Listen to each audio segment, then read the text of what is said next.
Once you pay off that consumer debt, it would be a burden off your shoulders.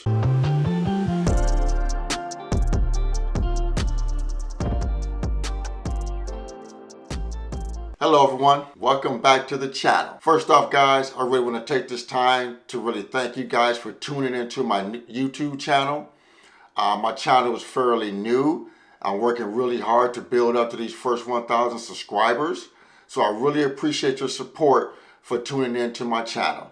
Thanks a lot guys. Just want to let you guys know I appreciate it. So guys, today, I want to talk to you guys today about 7 ways to strengthen your financial future, guys, for the long haul. So let's get right into it, guys. So number 1, I want you guys to make a personal budget. And guys, when I say make a personal budget, I want you to make a budget that you can stick to, guys. But I don't want you to make the budget so tight that you cannot live by it, guys. For instance, let me give you some examples of what I mean by this, because you got a lot of different opinions out here when it comes to budgeting. If you enjoy going to Starbucks on your way to work 5 days a week, and you spending $5-6 for a latte or a caramel coffee or iced coffee or whatnot, you know what? Don't cut that out. Continue to do it. Because to me, if you're spending $5 a day on something you love, on something you like, that's $25 a week. That's $50 every 2 weeks. That's $100 a month. That is not going to kill your budget, in my opinion. That is not going to kill your budget. Seriously. You know, myself, I enjoy a nice bottle of wine. The wine that I buy is $10 a bottle. I'm not asking you to keep your heat on 60 degrees and freeze and have to walk around in hoodies and blankets all day because you're trying to control your thermostat. You want to be warm, be warm.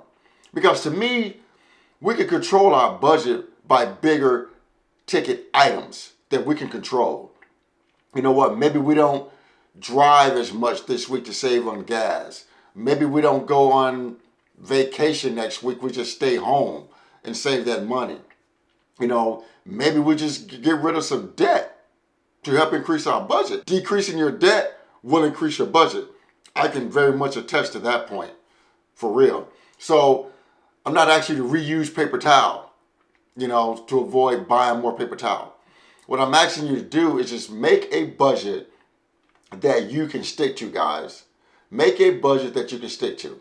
But I also want you to be able to make that budget. I also want you to be able to invest some money, save some money, and pay your bills and not restrict yourself from things that you love to do. And like I said, you can find some differences of opinions, some other channels on YouTube.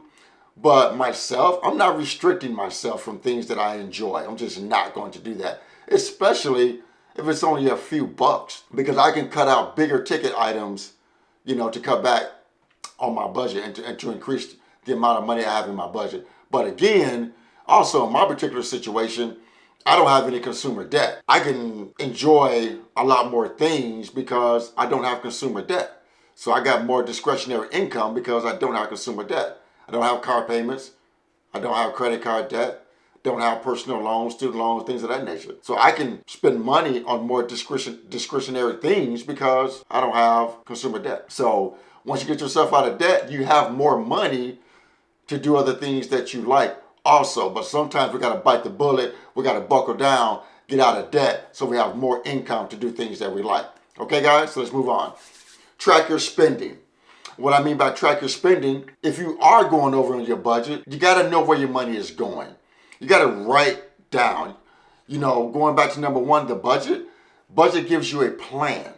You know, then once you make that plan, you want to track the plan to make sure you're going to hit it. You know, that's all a budget does. It just gives you a plan.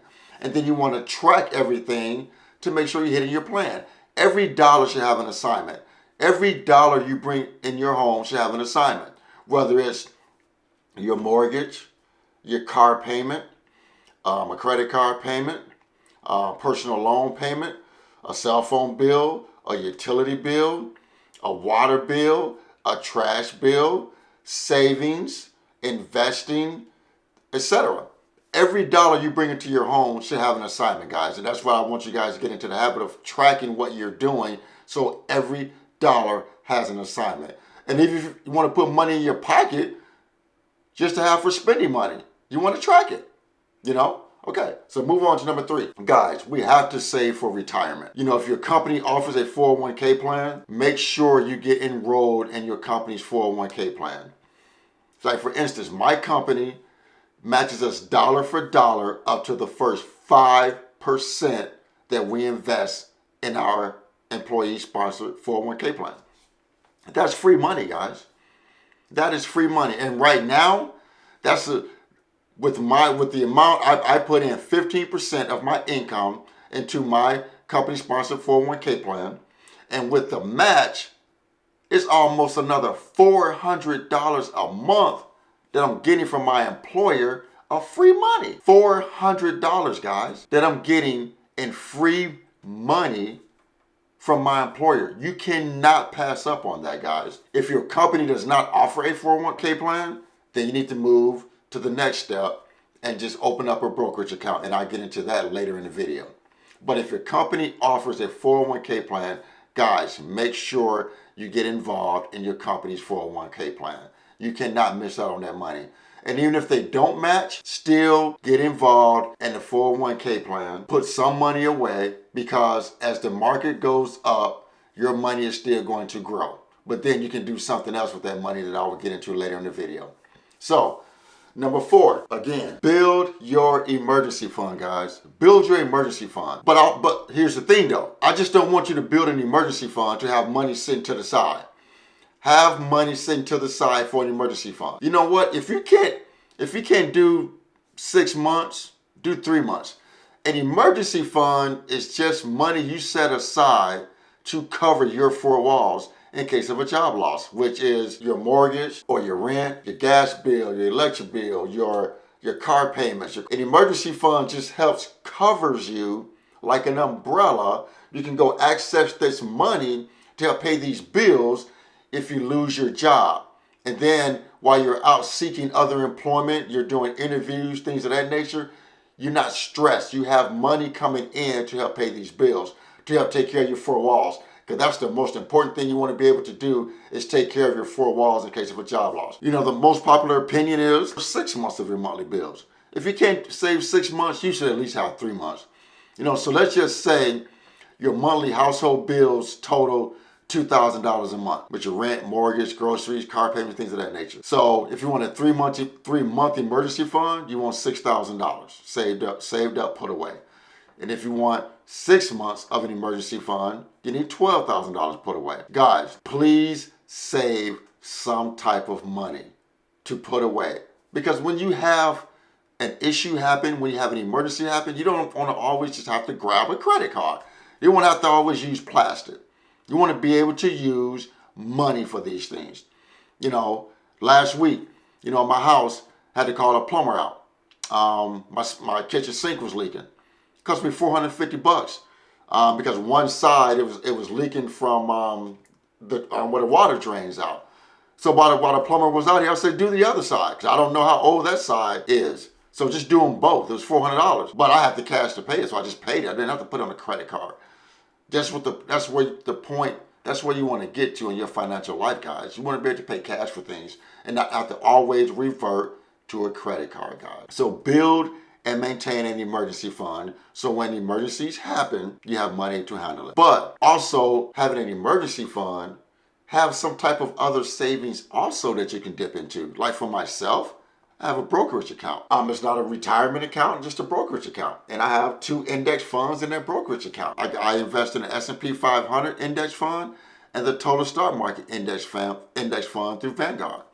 And I can withdraw that money anytime I want to, if I need to, because it's a non-retirement account. It's just 2 index funds. And if I need money, I can withdraw money out of those accounts. So that's another savings I have if I need money. So guys, just make sure you set yourself up. Emergency fund, and then some type of other savings also. Something like a brokerage account to where you can invest in some mutual funds and index funds or even stocks. Next, guys, just make a plan to pay off your debt. If you have high credit card debt, make a plan to pay it off. Credit card debt right now is at the highest levels ever seen in the US. Credit card debt is over $900 billion old right now, guys. $900 billion owed. People don't pay off their credit card debt every month. People carry balances. Credit card interest rates are over 20%, approaching 25%, guys. And if your credit ain't that good, some are even up close to 30%. You have to make a plan to pay off this debt. Car payments are reaching all-time highs right now. Car payments. People are getting themselves in trouble with car notes right now. Car notes default rates are going up. Repossessions are going up. Car payments are reaching all-time highs, guys. Guys, get rid of this debt. Get rid of it. Again, I don't have credit card debt. I don't have car notes. Don't plan on doing it. I got two vehicles, a 2014 and a 2018, both paid for, cash. Don't have car payments. But again, since I have emergency funds, I have stocks, index funds, mutual funds, if I ever had to buy a car, I can go pay cash for a car. But I guarantee you one thing, I'm not paying $20,000, $30,000, $40,000 for a vehicle either. Because I like having money. I like being able to have discretionary money to go do things that I like to do. So make a plan, guys, to pay off your debt. Make a plan, guys. Once you pay off that consumer debt, it would be a burden off your shoulders. Please pay off your consumer debt. You can live a more fruitful, prosperous life, guys. I guarantee it. You will. Number 6, establish good credit habits, guys. Take care of your credit. Let's look at the 5 areas that make up your credit score. 35% is your payment history. Pay your bills on time. That's 35% of your credit score. 30% takes into account of the amounts you owe. 15% takes into account of your credit history. 10% is your credit mix, and 10% is new credit. Don't go out and just get new credit cards just to get them. Don't do it. I got plenty of credit, plenty of available credit on my credit card. Because I don't have consumer debt, I'm able to pay those credit cards off every month. Like I said earlier, I don't have car payments. So when I use a credit card, I pay it off monthly. And just recently, I froze my credit because I'm at a point in my life where I don't need to keep applying for credit anymore. I'm pretty established, credit score good. I have a home, have cars that I paid for, I have an emergency fund, I invest in the stock market. I don't need to apply for credit anymore. So unless I sell my home and then go buy another home later on down the road, I don't need to apply for credit anymore. So I actually froze my credit. And if you get to that point, you can just Google the procedure, how to go through that process, and you can freeze your credit yourself. And you won't have to worry about identity theft, anything of that nature. And number 7, improve your money mindset, guys. Improve your money mindset. If you do the previous 6 things that I just talked about, you will have no money worries. Right now, I don't have any money worries. I got a decent paying job. I don't worry about money. Credit score good. I invest. I have an emergency fund. I don't have money problems right now, guys. But it wasn't this way 10, 15 years ago. I didn't have $1 to my name. I didn't have 2 quarters to rub together. But me and my wife went on a plan. We decided we did not want to live in debt anymore. So we got on a plan. We paid off our debt, and we became financially free as far as not having to worry about money anymore. We had an emergency fund. We had good credit. Our cars were paid for. When we wanted to do something, we just did it. We didn't have to worry about running out credit cards and things of that nature. When we used them, we paid them off. Guys, anyone can get to this state. And at that time, neither one of us was making a 6-figure income. Neither one of us. Now we are, but when we started this journey, neither one of us is making a 6-figure income. We was making good money together, but neither one of us made 6 figures. We just buckled down because we did not want to continue to be in debt. Guys, I'm telling you, you get out of debt, you get out of consumer debt, your life will be so much better. So guys, I want to thank you guys again for tuning into this video. I really appreciate the support once again. Remember guys, remember to like this video, share this video, and most importantly guys, I need your support. Please consider subscribing to my channel. Like I said, I'm working really hard trying to get to my first 1,000 subscribers, guys.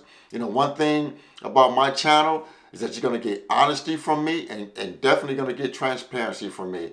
And my channel, I just want to give people advice on how to better their financial lives, guys. Because I know If it's done wonders for me, being out of debt, it's going to do wonders for you. Remember, guys, financial decisions you make today will, in fact, shape your financial life tomorrow. Thanks a lot, guys. Appreciate you for tuning in. Till the next video, Financial Freedom Team, we out. Thank you.